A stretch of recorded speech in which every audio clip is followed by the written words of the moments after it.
Hi everyone, welcome back. It's MC here. Today we're going to talk about character / radical yan. Yan. Yan means speech, word. In 文言文, ancient language, also a verb, meaning to talk, to speak. The origin of this character yan has different versions. We will pick a simple one to talk about.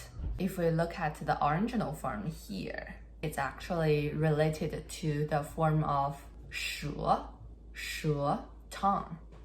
If you look at the 舌, it looks like a tongue goes out from a mouth. And yan is something you speak out from the mouth. Similar concept. In order to differentiate these two characters, they add a line on top of 舌, so it means yan. A few examples on the HSK vocabularies.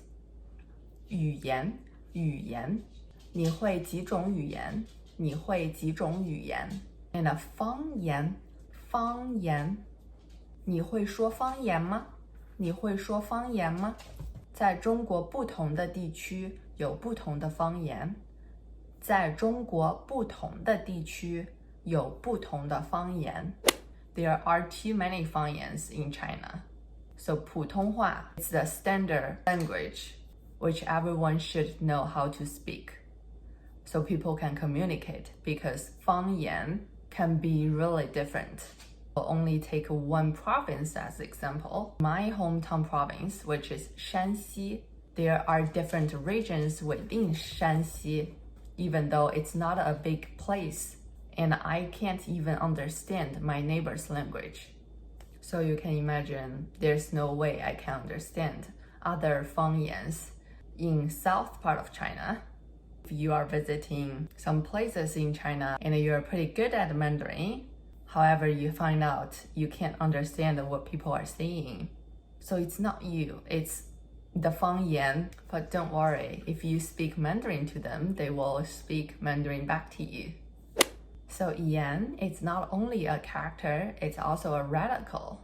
言字旁 In traditional Chinese, they keep the 言字旁 as the character yan. However, in simplified Chinese, the form of yan became this 言字旁.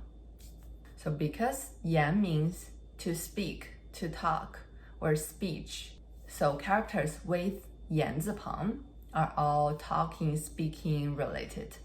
For example, put 言字旁 and the 舌 we mentioned at the beginning together.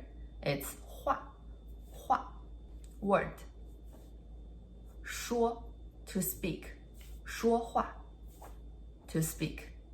For example, 在图书馆内请不要大声说话在图书馆内请不要大声说话And another character, 讲 to lecture, 讲课 to give a lecture.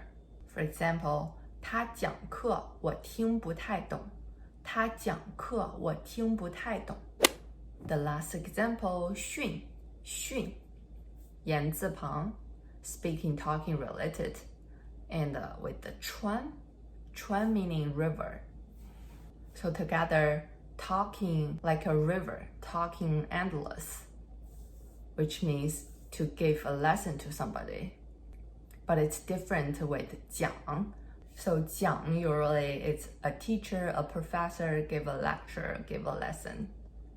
Versus 训 is more like scold, your parents 教训你.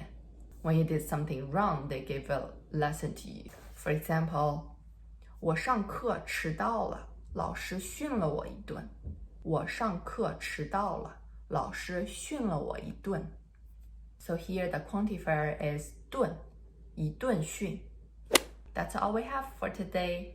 Let me know in the comments if you have any questions. I hope you like today's content. If you find it helpful, please give it thumbs up. Check out other Chinese character lessons in this playlist. And don't forget to subscribe if you haven't. I will see you next time. Bye!